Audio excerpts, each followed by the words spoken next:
색다르게 beyond ordinary, beyond everyday thinking이라는 것으로 조금 저희가 맨날 듣는 이야기하고는 다른 이야기들에 대해서 토론을 나눠보는 시간이 되겠습니다. 좌장으로는 한길병원의 정옥성 선생님, 그리고 가천길병원의 강홍철 선생님께서 자리해 주셨습니다. 정옥성 선생님 부탁드립니다. 네, 여러분 안녕하십니까? 런천 세션 시작하도록 하겠습니다. 제목은 Beyond the Ordinary, Beyond Everyday Thinking이라는 제목이고요. 저는 정옥성입니다. 그리고 저와 같이 좌장을 해주실 선생님은 가천길병원의 강웅철 교수님이십니다. 두 개의 토픽이 준비가 되어 있고요. 네, 뭐 여러분 잘 아시겠지만 이제 국내 PCI가 가능한 의료기관이 한 150개 정도 됩니다. 또 매년 한 6만 5천 건, 한 7만 건 정도의 PCI가 진행되고 있는데 뭐 여러분 매일매일 캣방에서 뭐 카디오제닉 샥, 그다음에 뭐 관상동맥, 퍼포레이션, 스롬부스 이런 걸로 매일매일 고비를 넘기고 뭐 또 경우에 따라서는 환자를 잃는 경우도 있는데요. 오늘 굉장히 저희에게 유익하고 또 관심을 가질 그런 토픽인 것 같습니다. 내용은 Autopsy Findings of Sudden Cardiac Death Post PCI in Korea 제목이고요. 렉처 해주실 선생님은 박소영 선생님이십니다. 잠깐 소개해드리면은 서울의대 대학원 박사하셨고요. 현재 직위는 국립과학수사연구원 수석 법의관이십니다. 맞습니까? 네, 부탁드리겠습니다, 선생님. 네, 안녕하세요. 제가 여기서 오늘 CV를 보니까 제가 좀 직업상에서 최소한으로 해달라고 했더니 정말 최소한으로만 하셔가지고, 그러니까 조금 더 하면 저 의과대학을 졸업한 의사이고 병리 전문의를 가지고 있는 병리 전문의이고 거기에 이제 제가 법의학 영역에서 일을 하고 있고요. 이제 기회가 된 거는 제가 원래 이번에 심장학회에서 제가 PCI 관련된 사망으로 이제 부검했던 케이스를 모아서 발표를 잠깐 했었는데요. 왜냐면 그걸 이제 되게 좀 관심 있게 봐주시고 장기욱 선생님께서 이런 자리에 여기 와서도 한번 특별히 부검에 초점을 맞춰서 좀 얘기를 해주면 좋겠다고 제안을 해주셔가지고 제가 이제 이거 발표를 맡게 되었습니다. 그래서 오늘 제가 드릴 내용은 이렇게 생각하시면 될 것 같아요. 사실 여러분 아까 서두에 저희 저장께서도 말씀하셨지만 아마 여러분들 살아있는 환자에서 어떻게 치료를 할 것인가라는 부분에 초점에 많은 얘기가 되어 있지만 실제로 조금 여러분이 보시는 조금 다른 그러니까 그 환자인데 그 환자가 조금 더 다른 세상에서는 어떤 모습을 보여주고 있냐라는 점을 좀 더 그런 얘기를 보시면 될 것 같고, 예를 들면 아까 오전 세션에서도 열심히 뭐 이렇게 항응고제 쓰면서 이렇게 블리딩 리스크와 스롬보틱 이벤트 이렇게 비교하는 얘기를 하면서 블리딩 리스크를 아마 여러분 생각하실 때는 뭐 ICH나 다른 쪽을 많이 생각하시겠지만 저희 영역에서 보는 환자 블리딩에서 이런 예도 있거든요. 그러니까 그분은 이제 인터벤션은 아니고 뇌경색 때문에 클로디페드를 계속 처방받고 있었던 환자인데 그 부분이 나이 드신 할머니였고, 근데 자살을 해서 돌아가셨는데 그게 치명상이 아니고 정말 피부만 딱 베셨거든요. 근데 블리딩이 정말 심해서 그것 때문에 돌아가셨던, 그러니까 그거는 병이 아니라 일종의 이제 사망의 종류로 하면 자살이지만, 그러니까 외인사로 사망을 하셨는데 그런 블리딩의 리스크도 있더라. 그래서 조금 더 그사세라고 흔히 요즘 그런 얘기를 좀 들어주시면 될 것 같습니다. 사실 이제 제가 심장학회에서 발표했던 거는 제가 이제 2015년부터 21년까지 약 7년 정도 해서 부검 사례 중에 이제 PCI를 하고 나서 30일 이내, 그러니까 아주 크로닉한 거 말고요. 그러니까 어큐트하게 시술하고 관련해서 사망해서 보통 제가 해보니까 거의 0일에서 한 10일 정도 되는데 그 사이에 많이 사망을 하셨던데 정의상으로는 30일 이내 사망했던 케이스를 모아서 제가 발표를 했었고, 실제로 이거는 제가 이제 최근에 법의학회 저희 논문지에 아주 보시기 편하게 한글 논문으로 발표를 했습니다. 그래서 대부분 훨씬 잘 아시겠지만 실제 한국에서 그런 부검했던 사례들은 어떤 특징이 있는지 좀 궁금하시면 잠깐 시간 내셔서 가볍게 보실 수 있을 거고요. 오늘은 조금 더 실제 부검에서 어떻게 보이는지를 조금 더 보여드리고 싶습니다. 근데 제가 요걸 말씀드리기 전에 먼저 나무를 보시기 전에 조금 저희의 영역에서 숲을 좀 보셔야 될 것 같은데요. 이제 저희 법의의사는 패솔로지스트라고 합니다. 그러니까 저희는 그러니까 전체적으로 사람이 왜 사망하느냐라는 부분에 좀 더 초점을 두기 때문에 사실 조금 여러분들이 똑같이 병을 바라보는 관점에 있어서 여러분들은 어떻게 치료를 하고 어떻게 하면 환자가 좋아지냐라고 의 관점에서 아마 기전을 많이 보시겠지만 저희는 어떻게 이걸로도 사망할 수 있냐라고 하면 어떻게 사람이 이렇게 사망할 수 있느냐라는 관점이 좀 더 저희가 포커스가 되다 보니까 사실 임상에서보다 저희는 케이스 리포트나 이런 게 훨씬 더 많은, 왜냐하면 우리가 사망을 실험을 해볼 수는 없기 때문에 사망例 하나하나가 정말 중요한 의미를 가지고 있고, 그래서 이제 사실 그런 것 때문에 그런 데이터들을 좀 공유하고 싶었던 부분도 있습니다. 그래서 그랬을 때 이제 저희가 저희가 사인을 결정하는, 그러니까 저희 영역에서 사인을 결정하는 거나 여러분들이 진단을 내리시는 거는 사실상 동일합니다. 그러니까 보통은 이제 여러분들이 환자 이야기를 잘 듣고 피지컬을 하고 여러 가지 영상 스터디 여러 가지 하시잖아요.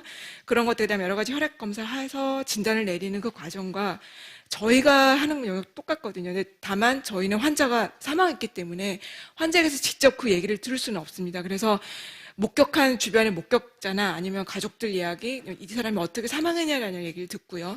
그다음에 이 사람 병력이 무엇이었냐라는 과거력을 듣게 됩니다. 그거를 가지고 이제 저희들은 외표 검사와 그러니까 이미지 스터디가 아니라 저희는 직접 장기에서 무슨 일이 벌어졌는지를 마이크로까지 다 확인을 하는 일을 저희가 하는 거고요. 거기에 플러스 이제 임상과 동등한 혈액 검사는 조금 다르긴 합니다만 어쨌든 저희도 또 검사를 하고요. 또 임상에서 전혀 예측 못 하시겠지만 저희는 독성학 검사도 같이 진행을 하거든요. 그래서 이런 것들이 다 종합을 해서 저희가 사인과 이제 사망의 종류를, 이 사람이 어떻게 사망을 하게 된지 기전을 판단을 하게 됩니다. 그러니까 이 개념에서 PCI 대수도 저희는 접근을 하게 되는 거고요. 그래서 우리가 사인을 결정을 하실 때 아마 이 부분은 여러분 사인 진단서를 내실 때도 동일하게 보시면 되는데, 어떤 파인딩이 죽을 만한 병이 있으면 무조건 이게 사인이라고 결정을 내는 건 아니고요. 이제 되게 그런 군이 있기는 하죠. 예를 들면 어뉴리즘 SH가 있거나 확실히 AMI가 있고 거기에 럽처가 돼가지고 헤모프레이카이즘이 생겼거나 이런 거 너무나 치명적인 거는 사실 그것만으로도 충분히 사망할 수 있기 때문에 그런 거는 우리가 사인 1군 그룹 1이라고 보통 클래스 1이라고 하는 사인에 되게 들어가긴 하지만 우리가 더 흔하게 보시는 건 사실 이렇게 우리가 임상에서는 그냥 ACS로 오는 그러니까 아테로스클레로틱 하트 디지즈가 있다거나 그냥 그 정도 그냥 크라닉한 하트 디지즈가 있는데 그냥 이렇게 어큐트하게 증상만 어리스미아가 있거나 그런 증상 있는 정도인 거는 되게 클래스 2에 들어가고, 이런 경우는 저희 그러니까 사망하고 나서 부검에서 진단을 하게 될 때는 그 심장의 파인딩만 갖고 진단하는 건 아니고 그 외에 이 사람의 임상 진단, 급성 사망을 했다든지 아니면 바로 죽기 직전에 어리스미아가 인지가 됐다든지 아니면 이제 그런 것들 플러스 그다음에 다른 톡시콜로지나 다른 테스트에서 이 사람이 사인이 설명할 만한 다른 파인딩이 네거티브로 증명이 돼야 이게 파인딩으로 증명이 되고요. 사실 그래서 더 많은 실제적으로 사망을 하는 사람들의 많은 사람들은 클래스 3는 그러니까 설명 가능한 그러니까 되게 크라닉한 디지즈 는 있지만 이것만 갖고는 설명이 안 되기 때문에 다른 에비던스를 가지고 같이 증명하는 거고, 클래스 4, 5는 거의 이제 확실한 게 없으니까 이제 다른 걸로 배제 진단으로 들어가고 다른 임상적인 또는 이제 펑셔널한 어떤 그런 걸로 접근을 하게 되는 거라서, 그렇다 그러면 되게 이제 이런 PCI 관련된 사망은 되게 1이 있거나 아니면 2에 가까운 정도라서, 근데 1이면 확실하지만 사실은 2가 더 많고요. 이 얘기는 심장에 대한 평가도 정확하게 중요하되고, 그 다음에 이 사람이 이거 외에 다른 그러니까 이 사람의 급성 사망을 설명할 만한 다른 소견이 없어야 한다는 단서가 붙어야 되는 사인군에 해당이 됩니다. 그래서 실제로 이제 우리나라에서 부검을 했던 PCI 관련 사망을 보시면 역시 가장 많은, 그러니까 시술하고 나서 얼마 안 돼 사망했다 그러면 사실은 많은 유족들은 시술 관련해서 사망한 게 아니냐라고 가져오기는 해요, 그 케이스를. 하지만 보시면 알겠지만 애초에 PCI를 했다는 것 자체가 심장에 어쨌든 이 사람이 어떤 문제가 있기 때문에 PCI 검사를 하게 되는 경우가 많잖아요. 그래서 물론 이 데이터의 일부는 PCI 컴플리케이션 때문에 생기는 AMI도 있기는 합니다만은 그러니까 대부분은 그런 질병 때문에 사망하는 게 거의 절반 이상을 차지한다라는 거죠. 그래서 실제로, 그리고 이제 우리는 사실 저희 입장에서 이런 케이스가 오면 저희는 먼저 이것부터 PCI 시술 관련 사망부터가 먼저 들어가는 게 아니라 이 사람의 진짜 이거 맞아? PCI 관련해 사망을 한 건 맞지만 사실 다른 원인 때문에 사망한 거 아니야? 아니면 다른 이 사람이 그 외에도 아까 제가 뭐 앞에 불리던 케이스 그 자살했던 케이스처럼 이 사람 다른 원인으로 사망을 했는데 그냥 PCI 시술 관련성 끌고 들어온 거 아니야? 까지도 저희는 생각을 하게 되거든요. 그래서 이제 그런 것들을 고민을 해서 포커스가 들어가서 저희는 의무기록도 당연히 보지만 그 변사 신고가 됐을 때 경찰관이 신고한 사망 정황에 대한 리포트도 반드시 고려를 합니다. 이거는 여러분들이 환자에게 쓰는 증상하고 똑같다고 생각하시면 됩니다. 그래서 이제 그런 것들이 어느 정도 배제가 되면 이제 저희들이 그 다음에 고려를 해야 될 거는 아까도 제가 말씀드렸지만 이 사람이 원래 심장 질병이 있기 때문에 그것 때문에 사망한 건 아니야. 그 다음에 그러면 PC 어떤 시술을 했으니까 그럼 이거에 관련한 합병증이 있나? 라는 것들을 이제 고민을 하게 됩니다. 아까도 말했지만 이거는 이제 저희 데이터에서도 이게 딱 한 건이 있었는데 42명 중에 한 건이 있었는데 이게 다른 굉장히 그 인펙셔스 디지가 굉장히 시스테믹하게 왔던 케이스가 하나가 있었습니다. 그리고 다른 외국 데이터에서도 보면 PCI 관련해서 31년에 사망한 사례 중에서 한 상당 부분은 그러니까 난 카디악 코즈의 그런 사인이 있었던 케이스도 분명히 있어서요. 그러니까 혹시 여러분들 PCI에서 갑자기 예측치 못하게 사망을 했는데 만약에 부검을 하게 된다라도 해서 저는 만약에 분쟁이 해결됐고 이게 잘 합의가 잘 안 됐을 때 부검을 하시는 거에 대해서는 저는 적극적으로 여러분들이 밀어주셔도 그러니까 왜냐하면 실제로 이런 여러 가지 원인들이 있고 의외로 PCI 관련된 거는 그렇게 높지 않다라는 것들을 좀 말씀을 보여드리고 싶었습니다. 그 다음에 이제 실제로 그러면 저희가 이런 이제 사망에 있어서 이제 물론 기본적인 저희가 부검할 때 하는 검사들은 다 진행을 하면서 특히 심장에 대해서 저희가 검사를 할 때요. 기본적으로 아까도 말씀드렸지만 PCI는 기본적으로 할 때 심장에 질환이 있기 때문에 뭔가 증상이 나타났을 거고 그래서 PCI가 됐을 거라는 생각이 들기 때문에 먼저 심장에 대한 스터디를 근데 조금 더 매티큘러스하게 들어갈 수밖에 없습니다. 그래서 기본적으로 심장의 전체적인 크기, 그 다음에 3베슬의 상태, 그 다음에 3베슬의 아나토믹에서 이게 도미넌트가 어떻게 되는지, 이게 좀 콜레스테롤이 좀 더 있는 건지, 그 다음에 이 사람이 그러니까 크라니칸, 그러니까 실제로 AMI가 있는 경우도 있지만 일부 데이터에서도 보면 이 사람이 그냥 크라니칸, 그러니까 아테로스클레로틱 하트 디지즈, 그러니까 그냥 파이브로시스만 있고 실제로 어큐트한 체인지가 거의 그로스하게 보이지 않는 경우도 분명히 있거든요. 근데 그런 사람들도 분명히 어큐트하게 사망을 하고 이제 되게 그런 것들이 이제 되게 부정맥 파트에서 많이 설명하시는 것처럼 어리스미아 때문에, 그러니까 크라닉 원래 있었던 그런 만성 이스케믹 인저리가 어떤 어리스미 포커스가 돼서 그게 어떤 서브스트레이트가 돼가지고 급성 사망을 하는 경우들 분명히 있거든요. 그래서 그런 것들에 대한 가능성 때문에 그런 기본적인 하트를 굉장히 매티큘러스하게 보고 그 외에 이제 이 사람이 스텐트를 들어갔으면 그 스텐트에 어떤 관련된 스텐트 상태가 어떻고 그다음에 이거에 관련해서 코로너리 아터리에 어떤 다른 인주리가 없는지 퍼포레이션이 없는지 이런 것들 다 평가를 하게 됩니다. 그리고 마이오카디움의 리전도 다 확인을 하고 이게 이 리전이 예를 들면 코로너리 아터리에 막힌 거랑 잘 맞아 떨어지는 것도 보고요. 그러니까 아시다시피 그러니까 파이브로시스 자체는 반드시 이스키만 생기는 건 아니고 예를 들면 좀 드물긴 하지만 예를 들면 이전에 이 사람이 마이오카르디티스가 있거나 회복돼서 그냥 파이브로 스카로 남는 경우들도 있거든요. 그러니까 이제 그런 식으로 이 사람이 이런 맞는 것이 전체적으로 저희가 평가를 해서 이제 들어가게 됩니다. 그래서 실제 케이스 몇 개를 보여드리려고 하는데요. 이게 실제로 이것도 PCI에서 며칠 뒤에 사망을 했던 케이스이고, 이건 스텐트 이외의 부위에서 저희가, 그러니까 스텐트도 당연히 평가를 하지만 기본적으로 스텐트보다 스텐트 삽입 안 된 코로너리가 훨씬 더 많으니까 그 평가를 다 이렇게 해야 되고요. 보시면, 이렇게 했는데 뭔가 이렇게 육안적으로 보이면 그냥 출혈인가? 아니면 스럼보스가 이 아스로마에 걸쳐져 있는지, 그 다음에 또 하나 아실 거는 이제 저희가 포스트모텀 체인지, 그러니까 임상에서는 잘 못 보시는 거지만 사후에는 아다시피 왜 ICU에서 환자 되게 나빠지면 상태 나빠진 거는 비슷하고 보시면 돼요. 그러니까 사후에는 막 응혈도 많이 되고 해서 사실 육안적으로 보면 이게 스럼보스 같기도 하고 아닌 것도가 굉장히 애매하거든요. 이런 경우는 저희가 다 마이크로로 확인을 합니다. 그래서 여기 보시면 알겠지만 이 출혈로 보였던 부위를 보시면 내가 스럼보스 아니고 그냥 출혈이 조금 그냥 RBC가 모여있는 그냥 덩어리고 이거 자체가 크게 의미는 있는 소견은 아니었고 많이 막혀있는 아스로스클레로시스 볼 수 있습니다. 그다음에 실제로 이제 저희가 이런 스태트나 했던 케이스를 보시면 이게 스탠 이렇게 저희가 롱지튜드널하게 열어서 왜냐하면 그냥 매수로 자르기는 굉장히 힘들어서 이런 스탠트 있는 경우는 저희가 이제 의무로 파악을 하고 또 롱지튜드널하게 이렇게 접근을 하게 되고요. 되게 어큐트한 건 되게 이제 어큐트하기 때문에 이게 스텐트가 굉장히 잘 분리가 되거든요. 그래서 이걸 그대로 분리해서 보고 스텐트 안에서 스럼보시스로 막혀 있는지 이런 것들 다 확인을 하고 뭔가 응열이든 뭐든 클롯이든 들어 있으면 저희가 그걸 다 제거를 해서 저희가 마이크로로 이게 스럼보스인지 아닌지를 다 확인을 하고요. 그다음에 이 스텐트를 제거하고 나서 여기 보면 병변이 그대로 남아 있기 때문에 이걸 다 마이크로로 저희가 넣어서 슬라이드로 확인을 합니다. 자, 이렇게 보시면 이게 이제 그 아까 스텐트가 들어있던 그 자리에 병변을 보는데 이게 스텐트가 들어가니까 이게 이렇게 아스르머가 눌려가지고 이게 아스르머가 망가진 이 것들을 볼 수가 있고 그 스텐트는 그대로 그 자리 주변으로 이렇게 피브리니 좀 디포지션 된 게 보이죠. 그래서 이렇게 어큐트하게 돌아가셨을 때는 이제 이런 체인지들이 보이고요. 이게 또 다른 케이스인데 이 사람도 스탠트 낸 지 얼마 안 돼서 사망을 하셨던 케이스이고 이렇게 보면 이게 스럼보스인가 굉장히 좀 의심스럽죠. 갑자기 사망을 했기 때문에. 그래서 이거 그대로 제거해서 이 안에 있는 스럼보스 저희가 마이크로 확인을 했고 여기도 다 병변을 저희가 확인을 했습니다.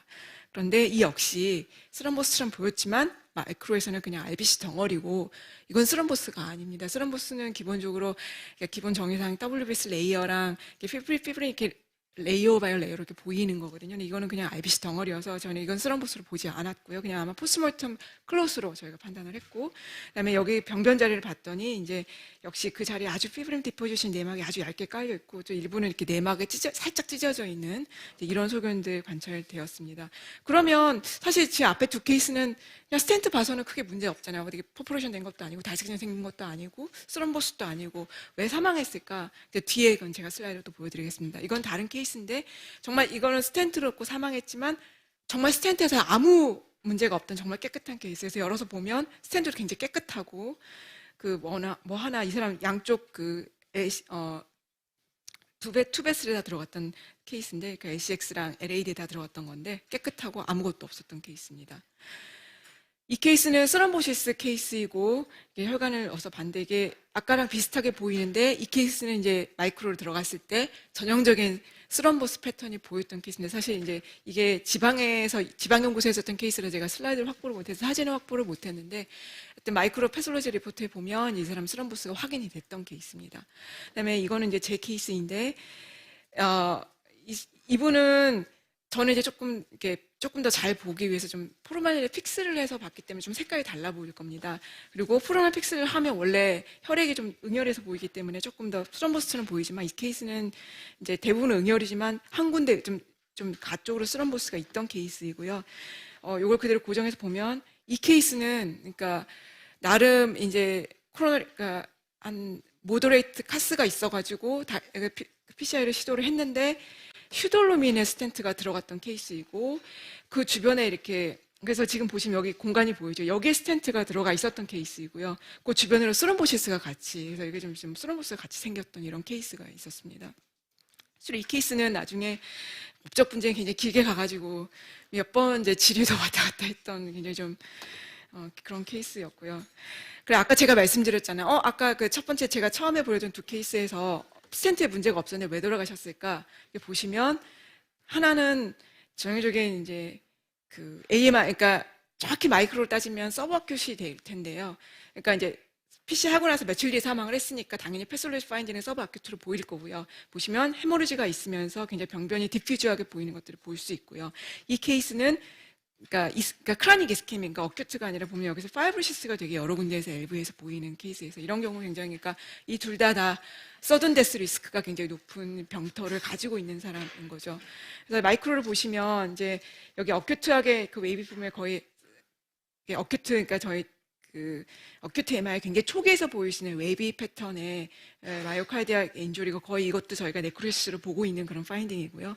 이 파인딩에서는 이제 조금 더 지나가지고 이제 매크로페지가 잡아먹고 있고 막 그래뉼레이션 티슈가 생기려고 하고 막 요 단계에 있는 이스케믹, 그러니까 리스텐트 이스케믹 인조리를 보여주고 있고 조금 더 저별해서 보시면 이런 출혈과 이런 이런 에어리아가 굉장히 잘 보이고 있습니다. 그러니까 그냥 슬라이드에서 그냥 보이죠. 육견적으로 굉장히 잘 보이는. 그래서 이런 것들 때문에 사망. 그러니까 PCI 하고 나서 얼마 안 돼 사망을 했지만 실제로 이분들은 스텐트 문제가 아니라 원래 같이 잠재하고 있는 그 심장 질병 때문에 사망하신 걸로 추정이 됐던 케이스입니다. 그다음에 그 외에 이제 이런 복강의 출혈이 심했던 케이스가 있는데 이 경우에 에오타나 IVC에 사실 인주리는 없었습니다. 그래서 이거는 아마도 그냥 그 이쪽 이제 피모롤러 어프로치 하면서 그 주변에 아마 출혈이 굉장히 세면서 이게 생겼던 걸로 추정이 됐던 케이스가 하나 있고요. 이 케이스는 업도미널 에오타의 다이섹션이 생겼던 케이스인데 이 경우 역시 보통은 이제 그 PCI 다이섹션은 그 코로너리 아터리를 집어넣으면서 그 코로너리 아터리 시작된 게 에오타로 이렇게 진행이 되면서 에오타 섹션이 훨씬 보고가 많고 이런 케이스가 보고는 안 돼 있는데 이 케이스는 아마 피머럴 어프로치를 하면서 그 프루프가 건드리면서 아마 닥션이 생겼던 케이스로 유추가 됐던 케이스입니다. 그래서 몇 가지 이제 케이스를 좀 이렇게 보여드렸고요. 그래서 실제로 PCI 관련해서 우리 부검 데이터를 보면 거의 절반 이상은 어큐트 마이오카이드 인팍션이 제일 많더라. 그리고 반드시 PCI 관련 사망이 반드시 PCI 컴플리케이션은 아니고 일부 포션만 해당이 되더라라는 것들을 좀 보여드리고 있었고 제가 지금 오늘 보여드리지는 않았지만 사실 매년 저희 한 일정하게 한 6개에서 8케이스 정도가 매년 PCI 관련해서 부검에 전국적으로 의뢰는 되고 있습니다. 그래서 어쨌든 이게 계속 분쟁이 되고 있고 잘잘못 떠나서 그러니까 이런 부분들에 대해서 조금 인지를 하고 계시고 또 하나는 대부분은 어큐트 체인지가 맞는데 일부의 서든데스는 이 심장이 원래 가지고 있던 크로닉 어떤 병변 때문에 생기는 어떤 그런 어리스믹 데스 때문에 사망하는 경우도 있더라는 부분도 이 환자 포션에 들어가 있다는 부분을 좀 말씀드리고 싶었고 그다음에 이 환자의 3분의 1 정도는 병원이 아니라 아무 문제 없고 경과가 좋아 잘 퇴원을 시켰는데 집에서 사망하신 경우들이 있더라. 그러니까 이런 그룹도 있다는 거 좀 말씀을 그래서 환자 케어에 이런 부분을 좀 참고하시면 좋겠다는 부분 말씀드리고 싶었습니다. 이상입니다. 네, 박석은 선생님 감사드립니다. 여기 오늘 참석하신 선생님들 대부분이 이제 PCI 하시는 선생님들이고 PCI 하고 나서 환자가 서든 데스하면 전부 다 이게 내 탓이다 이렇게 생각을 하는데 오늘 강의를 들으니까 반 이상은 내 탓이 아니고 또 다른 원인이 있다 이렇게 이야기하셔서 감사드리고요. 앞으로 우리 순환기 특히 이 중재시술 잘 부탁드리겠습니다. Q&A는 두 번째 토픽 끝난 다음에 렉처 끝난 다음에 같이 하도록 하겠습니다. 네, 두 번째 강의 소개하겠습니다. 두 번째 강의는 아마 중재 분야에서 해결되지 않는 그 보험 문제 같은데요. 중요한 내용 같습니다. 순천향대학교 부천병원의 서정 교수님이 해주실 거고 강의 제목은 Remaining Reimbursement Challenges in the Field of Cardiovascular Intervention이 되겠습니다. 서 교수님 부탁드립니다. 예, 소개 말씀 감사합니다. 제가 맡은 강의가 세션이 오디나리 비욘드 오디나리인데 제 생각에는 순환기내과 의사 중에 누군가는 이런 일을 오디나리 웍이라고 생각하고 좀 해야 되지 않나 하는 것들인 것 같습니다. 그래서 제가 2018년도부터 보험 일을 했었고 그리고 2021년도에 이제 배장관 이사님과 이제 저희가 학회에서 과제로 삼았던 게 이 7가지 상황입니다. 그래서 혈관 문제, 관상동맥 혈관이 2개뿐이 안 돼 있는 거랑 그다음에 AMI의 기준, 급여 기준 개선하는 거, 그다음 타바, CTO, DEB, 그다음에 에크모의 수가, 그다음에 아돌 스트로크 하트지의 시술 수가에 대한 이런 것들 해결하자고 목표를 정했었고 지금 다 온고잉 중이고요. 특별히 이 3개 앞에 3개 부분에 대해서 좀 말씀을 드리도록 하겠습니다. 그래서 먼저 논스테미 얘기를 드리면은 급성 심근경색증 중재시술 급여 기준이 2017년도에 개선되기로 했습니다. 그러니까 급성 심근경색증, 그러니까 아큐트 마이오카드 인팍션입니다. 스테미 논스테미가 아니라 그 이유는 특징비가 폐지되면서 여러분들 알다시피 이제 다른 외과 같은 특히 외과 같은 경우 수술이나 시술에 대한 행위 수가 더 인상을 해주는데 우리 PCI는 시술에는 불구하고 그런 데에서 빠졌다는 거죠. 그래서 이제 복지부에서 행위 재분류를 해서 순증을 해가지고 돈을 더 주겠다는 것을 만들었습니다. 그런 이유는 뭐 저희가 응급 시술도 있지만 질병의 중증도와 난이도에 더 중점을 두어서 지금 또 필수 의료라는 관계는 있죠. 그래서 AMI에 대한 급여 기준 행위 재분류가 어떻게 됐냐면은 실제로 우리가 하고 있는 일상적인 PCI에 비해서 더 상대가치 점수를 더 주고 돈을 더 준다는 거죠. 그래서 비교를 해보면은 단일 혈관 스텐트 삽입수는 한 100만 원 정도, 그러니까 14,520점 정도의 상대가치를 주고 100만 원 정도를 주는데 AMI는 보통 한 70만 원 더 줘서 한 170만 원. CTO는 시술 시간 때문에 진료 업무 시간이 길었기 때문에 2배 정도에서 한 230만 원 정도 가격을 받을 수 있도록 이렇게 행위 재분류를 해서 재정 순증을 해줬기로 한 겁니다. 그런데 여기서 이제 이런 고시 이외에 심평원에서는 행위 설명을 또 따로 냈죠. 그래서 저희는 몰랐던 건데 여기서 보면은 결국은 프라이머리 PC, 스테미나 프라이머리 PCI에 되는 경우에만 그런 해당을 해주겠다, 행위 수가를 인정해줬다 이런 걸 했던 거죠. 근데 이제 문제는 뭐냐면 이게 고시 이외에 행위 설명은 행정법 위반으로 위법인 소지가 있는 거죠. 그리고 학회도 몰랐던 거고 그래서 저희가 그런 걸 대해서 2019년도 간담회를 하고 좀 개선을 해보고 좀 더 맞게 그 고시를 바꿔보자라고 했습니다. 그래서 뭐 그때 당시 많이 포스트 어정티 반론이 뭐 삭감되는 경우도 많았고, 그다음에 AMI에서 뭐 스테지로 PC하는 경우도 삭감됐었고 여러 가지 문제가 많아서인지 저희가 또 중재학회 인증도 하고 있으니 우리 중재학회에서 하는 인증 병원들은 조금 더 해준 조정을 완화해주는 그런 정책을 쓰자고 간담을 했는데 일단은 그렇게 얘기는 했지만 따로 심평원에서는 따로 고시를 바꿨습니다. 그래서 지금 내용을 보시면은 여기 논스테미 중에서는 스테미 말고 논스테미 중에서는 이 6가지 항목이 해당되는 경우에 수가를 인정해 주겠다. 그 6가지 경우가 2020년도 ESC 가이드라인에 very high risk의 논스테미에 해당되는 겁니다. 그런데 이것조차도 심사 기준 고시를 이제 다시 제시하면서 학회 측과 상의를 한 게 없습니다. 그래서 저희도 다시 얘기했죠. 그래서 좋다. 뭐 very high risk의 6가지 기준이 에비던스 있지만은 우리 하나 더해서 이스케미 카디오마이패스, 그러니까 LV 펑션 떨어진 경우도 좀 추가해서 같이 인정을 해주자. 그리고 하나 2시간 이내는 너무 좀 협소하다. 그렇지만 이제 심평원 중에서는 항상 가이드라인 들이대면은 좀 뭐랄까 가이드라인이 우리나라에 맞지 않지 않냐 하는데 이번에는 유로피안 가이드라인대로 하자라고 얘기하고 저희는 그렇게 되면 논스테미 환자에 대한 기부 기준이 너무 좁아진다. 그래서 좀 더 기부 기준을 넓혀서 하는 게 어떠냐라고 얘기했습니다. 그래서 학회 의견은 결국은 논스테미에서 베리 하이리스크만 리스크가 높은 거냐? 그럼 하이리스크는 가벼운 질환인가? 그다음에 치료 시간 2시간 이내라고 이제 ESC 가이드라인에서 권고를 했는데 그 근거가 충분한가? 그리고 논스테미 비율이 어떻게 보면 또 모탈리티 높고 그러는데 그런 걸 감안한다면은 받게 되지 않나고 의견을 제시했습니다. 그래서 올해 엊그제 그러니까 여름에 ESC 가이드라인 업데이트 됐죠. 여기서 보면은 중요시한 게 논스테미나 언스테이블 같은 아큐트 코로나 신드롬에서 리스크 스트래티피케이션을 해서 거기에 맞는 치료를 하자. 그래서 리스크 스트래티피케이션 하는데 베리 하이 리스크와 하이 리스크, 로우 리스크가 아니라 논 하이 리스크로 나눴습니다. 그러니까 결국은 베리 하이 리스크, 하이 리스크는 되게 위험한 거고 그리고 좀 덜한 하이한 건 로우 리스크가 아니라 하이 리스크는 아니라는 걸로 나눈 거죠. 그래서 거기에 대한 기준을 했었고 그리고 이제 학회에서도 그 USC 태스크 포스 팀에서도 얘기하기를 일단 early invasive 트리트먼트와 delayed invasive 스트래테지의 차이에서 뭐가 문제가 있냐면은 모든 데스 페탈 에마 같은 그런 메이스를 얘는 차이가 없다. 그렇지만 이스케미 엔드 포인트 중에 리커런트랑 리플렉터리 이스케미아랑 레벨 오브 심톰을 좀 낮추는 경향이 있기 때문에 고려를 해야 된다. 그리고 또 하나의 리미테이션은 얼리랑 딜레이 있어서 스터디 간의 그 타임 투 엔지오그래피가 모두 헤테로제너스하기 때문에 시간을 딱 얼리다 딜레이다 정할 수 있는 시간의 기준이 아직 없다는 것. 그다음에 논스테미의 기준 자체가 좀 하일리 센시티브 트로핀이 나오면서 좀 바뀌었다는 것 때문에 그걸 과거의 스터디에 들이대기 좀 다르지 않느냐라는 것 때문에 얼리와 딜레이에 대해서 조금 다르게. 그래서 여기 서포티브 에비던스를 보더라도 다른 얼리랑 딜레이드 인베스티브 스트래티지에서 리커런트 이스케미아는 확실히 효과는 있지만 다른데 데스랑 다른 메이스에 대해서는 별 차이가 없어서 좀 이렇게 환자에 대한 고려를 하고 리스크 스트래티피케이션을 더 잘해서 치료하자라고 이제 권고했습니다.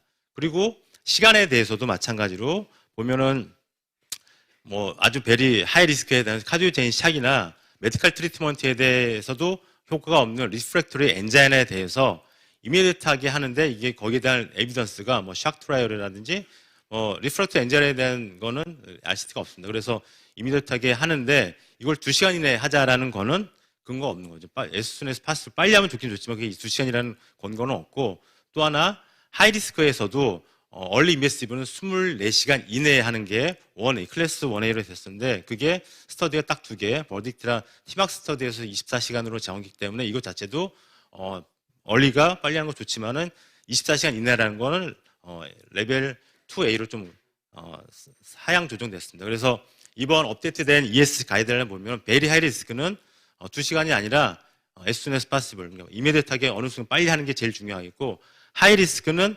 24시간 이내 얼리도 좋지만은 인페이션트, 그러니까 환자가 입원 중에 되도록 빨리 하는 것도 더 권고하고, 그다음에 넌 하이 리스크라 하더라도 셀렉티브하게 하지만은 입원 중에 어떻게 해결하자. 그래서 코로나 엔지오그래피를 중심으로 한 치료를 적극 권장한 게 이번 업데이트 내용입니다.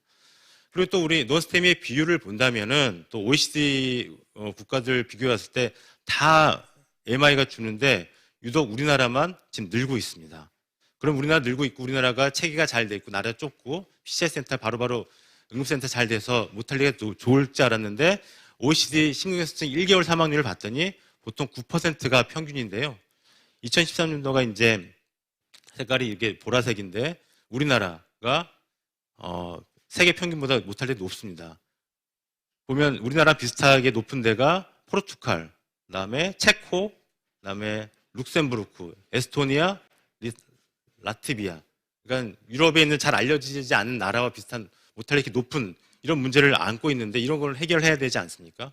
그리고 우리나라 카미르 데이터를 보더라도 스테미는 줄어들고 있지만은 노스테미는 점점점 늘어나고 있는 추세이고, 또 카미르 데이터를 봤을 때 우리가 얼리 이미시브하게 하고 얼리 컨저버티브하게 봤을 때 보면은 VF가 있든지 카디오 쉐이크에 있는 베리 하이 리스크가 필요한 곳에서 얼리랑 컨저버티브 좀 딜레이랑은 차이가 없었습니다. 그렇지만은 하이 리스크일수록 오히려 얼리 이미시브 스트레치가 좋았고 메이스에서도, 그리고 저희가 전국적으로 얼리 이미시브 스트레치를 하는 경우가 84%, 85% 육박하게 많이 높았습니다. 그리고 지역마다 차이가 있었는데 웨스트 이제 전남대 중심으로 있는 지금 웨스트 쪽이 아주 잘 되고 있는 편이지만은 그 아직 동쪽이랑 북쪽은 아직 잘 적게 하면 아무튼 전반적으로 해도 85% 이상의 얼리 인베스티브 스트래티지를 하고는 열심히 하고 있는 이런 상황에서 결국 우리가 뭔가 학회의 이런 노력에 나라에서 보답을 해주는 게 좋지 않냐. 학회는 신경쓰는 사망률이 스테미만 중요한 게 아니라 논스테미가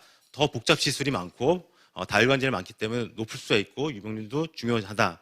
그리고 이번에 업그레이드된 심장학회 가이드라인에서도 로우 리스크는 없어지고 하이 리스크와 논 하이 리스크는 나눠졌기 때문에 하이 리스크 기준으로 기준을 좀 업데이트하는 게 좋지 않을까. 그리고 필수 의료가 강화되고 있는데 이런 데에 대한 대응체제 보상의 동기화가 필요하지 않냐고 학회 의견을 제시하고 있습니다.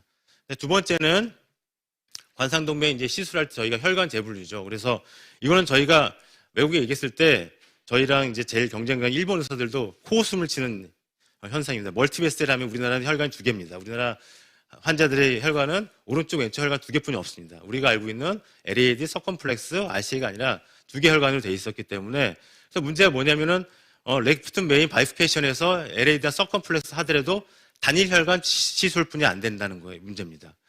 그러니까 이런 게 의학적인 분류에 맞지 않으면서 시술 난이도도 제대로 평가할 수 없는 것 때문에 우리 재분류를 요청했는데 이런 거죠. 그러니까 미국 같은 경우도 5개의 혈관으로 분류하고 있는데 우리나라 사람들 혈관은 오로지 2개, 아주 슈퍼 혈관이죠. 그래서 시술 자체도 까다롭게 우리나라 사람들은 다른 호모사피엔스 약간 내기 나왔는데 다른 사피엔스인가 봅니다. 그래서 이것도 문제입니다. 그래서 관성동 확장술을 했을 때 포바 한 경우는 30%, 그다음에 PCR 하면 30%, 그다음에 아세렉토미 이제 로타 어블레이션 할 때 30% 정도 이렇게 해서 어떤 혈관이든지 겨우 단위 혈관에 추가 혈관이 됐으면 30%더 애드해주는 이런 급여 자체도 조금 전 세계적으로 없는 문제고요. 또 하나 문제가 생겼습니다. 2021년 5월 달에 나라에서 어떻게 했냐면 상급종합병원 지정 평가를 하면서 질환구를 했는데 우리가 PCI는 전문 질환군에 해당되는 건데 단위 혈관의 시술은 CTO 시술 제거하고는 일반으로 강등해버렸습니다. 황당하죠. 그래서 우리가 학회에서 얘기했죠. 그래서 단위 혈관 시술이 간단하냐? 아니다. 우리나라 혈관 체계가 잘못되어 있기 때문에 간단하지 않는다. 그리고 우리나라는 PCI를 하기 위해서 중재 시술하는 그런 펠로우 과정도 다른 분과 전문이와 틀리다라고 해서 항의를 해서 다시 원점을 돌려서 다시 전문 분야로 올렸습니다. 이런 문제들이 생기는 거죠. 그리고 이번에 3차 상대가치 개정 작업에서도 아까 그 애드한 혈관에서 30%가 아니라 50%까지는 더 수가를 인정해주는 이런 걸 또 저희가 강조를 했고요. 그래서 저희는 학회 안은 솔직히 두 군데는 말이 안 되니까 그래도 뭐 네 군데는 하자. 미국처럼 5군데는 아니지만 네 군데로 해서 좌중간부해서 그리고 30%가 아니라 애대한 혈관은 50%의 수가를 인정해 주는 대로 하는 걸 좀 업그레이드 하는 게 더 맞지 않느냐 하고 있습니다. 이런 것들을 이제 저희가 뭐 가망성이 없는 게 아니라 제가 여기서 혼자 떠드는 게 아니라 솔직히 이제 보건복지부에서 관심을 갖고 있고 이렇게 필수 의료 지원을 위한 심내혈관 분야 간담회를 했었고요. 이렇게 9월 6일 날 그때 저랑 이제 학회에서는 부정맥 김진배 선생님이 갔는데 고난도 중증 의료의 인프라를 지원하기 위해서 이제 그런 저평가된 심내혈관 질환의 분야에서 행위 수가를 발굴해서 주겠다 해서 저희는 발굴할 거 없다. 이미 우리는 몇 년 전부터 얘기했던 거니까 먼저 논스템이랑 그리고 혈관 분류 해달라고 얘기를 한 상태입니다. 그래서 할 거고요. 이제 타비는 뭐 많이 얘기해서 지금 우리 타비는 지금 잘 되고 있을 것 같은 기분이 되고 아시다시피 타비가 해봤자 행위 수가가 48만 분이 안 된다는 거죠. 그래서 다른 거에 비해서 너무 형편없이 낮아서 3차 상대하치 개편 시 이제 제한해서 올릴 거고요. 뭐 이런 것들 뭐 근거를 보더라도 이건 복지부나 심평에서 의아해 하는 겁니다. 이게 수술에 비해서도 시술 시간이 70%, 그다음에 상대하치의 업무량도 97%에 해당되는데 상대하치 점수는 31%로 잡아놓은 게 수학적으로, 산수적으로 맞지 않는 게 그들도 이해 못하는 상황입니다. 그래서 이거는 저희가 당연히 더 올릴 거고 또 하나는 얼마 전에 네카에서 그런 사비 우리나라 그 서지컬 AVR의 레지스트리 결과를 발표했는데 결과 좋았습니다. 결과 좋았고 오히려 이제 타비군과 비교했을 때 박동기 삽입률이 오히려 우리 쪽이 더 많아서 사비 쪽에서 더 우리 사비 너무 좋다. 막 지금 경향돼 있는데 이제 그런 해석은 솔직히 베이스라인 캐릭터리스틱이 좀 틀리니까 주의를 요하지만 저희도 그렇게 해서 잘 됐다. 우리나라는 서전들 수술 잘한다는 거 인정한다. 대신 우리가 요구하는 거는 타비를 제어하려는 수단으로 삼지 말고 타비는 어나더 트리트먼트 다른 보완 치료도 아니라 다른 치료에 해당되게 같이 협의를 하고 나아가자라고 얘기를 하고 있습니다. 그래서 지금 계속 온고잉 중이고요. 저희가 이제 계속 지금 강도현 선생님이랑 배장원 선생님 같이 해서 지금 행위수가 정상화를 위해서 의견을 제시하고 있고 급여 기준도 확대하고 그다음에 아까 말씀드렸듯이 그 통합진료팀이나 저희 급여 기준과 금기증이 타비를 제한하는 수단을 쓰지 말고 통합진료팀 운영을 정상화해서 타비를 다른 하나의 좋은 치료를 해서 환자한테 이득을 주는 치료로 같이 만들어 보자라고 지금 하고 있습니다. 그래서 지금 계속 이렇게 중이고 저희 학회 의견 지금 12월 27일 날 또 회의를 할 거거든요. 그래서 지금 저희 학회 의견은 결국은 말씀드리면 사비와 더불어 타비는 보완 치료가 아니라 다른 치료 방법이고 이런 거에 있어서 협의는 진짜 심장 통합 치료의 전문성과 환자의 선호를 존중하는 방향으로 변화되고 여기에 대한 수가 개선을 해달라는 게 저희의 의견입니다. 예, 이상입니다. 네, 서정 교수님 감사드립니다. 뭐 오늘 목소리가 굉장히 좀 높아지실 것 같은데요. 아무래도 이제 이 우리 PCI 보험 문제는 오늘 최동훈 이사장님도 나오셨지만 우리 중재학회와 또 심평원 계속 논의하고 또 우리 노력해야 될 문제라고 생각이 들고요. 오늘 패널 선생님은 부천성모의 김동빈 선생님, 국립암센터의 김재경 선생님, 인하대학병원의 박상동 선생님, 원광대학병원의 윤경호 선생님, 원주세브란스병원의 이중희 선생님, 강원대병원의 허영애 선생님이 나오셨고요. 뭐 우리 보험 문제는 뭐 끊임없이 이야기해야 되기 때문에 오늘 우리 박소영 선생님 정말 어렵게 모셨는데 우리 뭐 PCI 후에 서든 카디악 데스 뭐 질문이 좀 많으실 것 같은데 우리 패널 선생님들. 네. 네. 먼저 질문 드리겠습니다. 흔히 가지 않는 어려운 길을 혼자 가셔서 정말 누군가는 가야 되는데 가셔서 감사드립니다. 먼저 지금 이제 국립 과학수사연구 쪽에 계시는데요. 그럼 많이 지방이나 뭐 경남이나 전남 지방에도 똑같은 오토피를 할 수 있는 기관이 있는가요? 네. 지금 현재는 본원이, 그러니까 과거에 서울이 본원이었다가 그 노무현 대통령 때 저희가 정책 때문에 지방으로 기관을 흩으면서 본원이 지금 이제 원주에 있고요. 물론 서울연구소는 있고요. 그다음에 이제 알다시피 뭐 서울 경기가 인구이 1,000만이 넘기 때문에 사실상 상당히 많은 건수는 사실 서울연구에서 처리를 하고 있고, 그다음에 그 외에 저희가 부검할 수 있는 곳이 그 광주과학수사연구소, 대전과학수사연구소, 그다음에 부산과학수사연구소, 대구과학수사연구소가 있고, 이제 제주도에도 저희가 과학수사연구소가 사무소가 있는데 아직 거기는 이제 법약 파트는 없고 대신에 제주대학의 법약 교실이 있어서 이제 대학에서 지금 하고 있는 상황이에요. 그리고 1년에 한 6건, 7건은 오토피 한다고. 아니요. 그 PCI 관련된 케이스가 PCI, 전국적으로, 네. 그러니까 한 6건에서 한 8건 정도가 지금 매년, 그러니까 제가 과거 수치를 보니까 그 정도가 이제 전국적으로 이렇게, 그러니까 한 매년 연구소에 한두 건 이상은, 그러니까 서울이 제일 많긴 할 텐데요. 그러니까 들어온다고 보시면 PCI 관련된 사망. 이제 보통 이게 형사소송권 때문에 들어온 것 같은데요. 그게 굉장히 케이스가 의외로 좀 적어가지고 혹시 이제 차트를 보면은 어떤, 우리도 이제 PCR하다 보면은 우리 인터벤셔널리스트는 뭐 1년에 한두 명 꼭 환자 상태 안 좋고 이럴 수밖에 없는데 그 중에서 6명, 7명이 이렇게 오토피시까지 간다는 것은 어떤 상황에서 주로 가는지 뭐 차트를 리뷰해 보시면 그런 특징적으로 공통된 점이 있지 않았나요? 그러니까 이게 이제 검시에 대한 그런 제도를 사실 우리 임상의사들도 많이 모르셔가지고 그런데 기본적으로 저희가 사법부검이긴 하지만 형사가 진행되기 때문에 오는 건 아니고요. 형사는 사실 그 이후에 진행이 되는 경우가 더 많고 기본적으로 사인을 모르기 때문에 오는 거고, 아까 말했지만 이제 병원에서 사망해서 오는 경우가 한 3분의 2 정도가 병원에서 사망을 했고 어쨌든 시술 때문에 사망을 했으니까 오는 경우고, 3분의 1 정도는 병원에서 경과 좋다고 퇴원을 했는데 갑자기 사망을 해버리는 거예요. 그럼 엊그제 뭐 심장에 뭐 스텐트도 어땠는데요. 이제 이러니까 그러면 사인이 뭐지라고. 그러니까 일단은 이제 그게 사인이 뭐지가 돼버리니까 이제 그러면 사인을 명확하게 하자. 그렇게 해서 오는 게 있는 거죠. 저 질문 좀 있습니다. 그 아리스믹 데스 같은 경우는 오토시로 나오는 병은 아닐 것 같은데요. 그러니까 스텐 스롬보시스 때문에 익스파이한 거라면은 뭐 파인딩이 있을 것 같은데 그런 경우는 그냥 리절트가 그런 지병이 있다 정도로 나가는 건가요? 아니면 그런 아리스믹 VT나 뭐 피블레이션으로 사망한 거를 추측을 할 수 있는 그런 건 따로 없는 건가요? 그렇죠. 어리스미아를 우리가 증명을 할 수는 없지만 어리스믹 포커스가 될 수 있는 서브스트레이트는 우리가 찾을 수 있어요. 우리는 왜냐하면 심장을 직접 보기 때문에.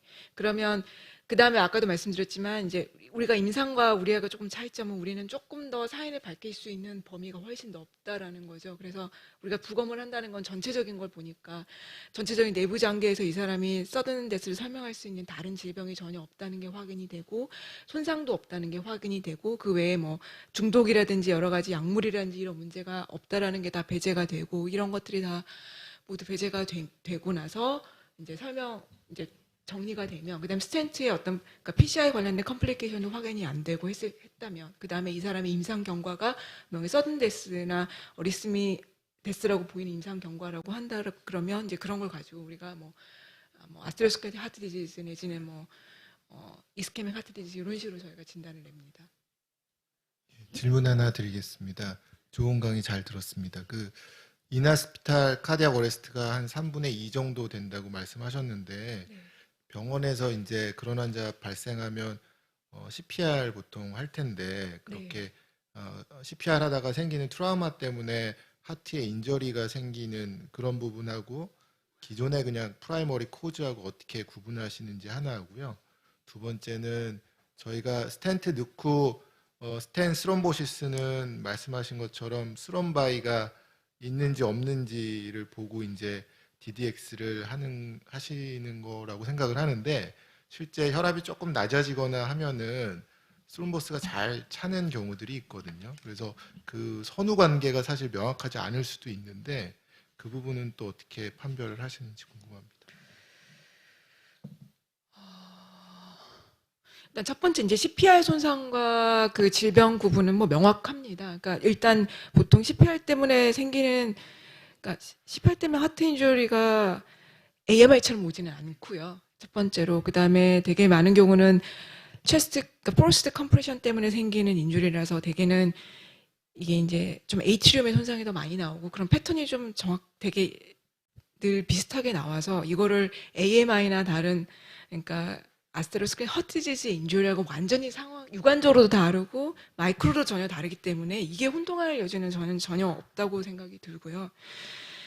두 번째 이제 스텐트 스럼보시스 그러니까 아까도 제가 처음에 말씀드렸지만 저희가 사인을 진단을 할 때는 스럼보시스 있는 것만으로 이게 사인으로 보지 않아요. 실제로 저기 스텐트 스럼보시스는 저희 그 PCI 관련된 중에서 케이스는 더 많아요. 근데 실제로 그거를 PCI 컴플리케이션이고 스텐트 스럼보시스라고 나간 케이스는 더 적거든요.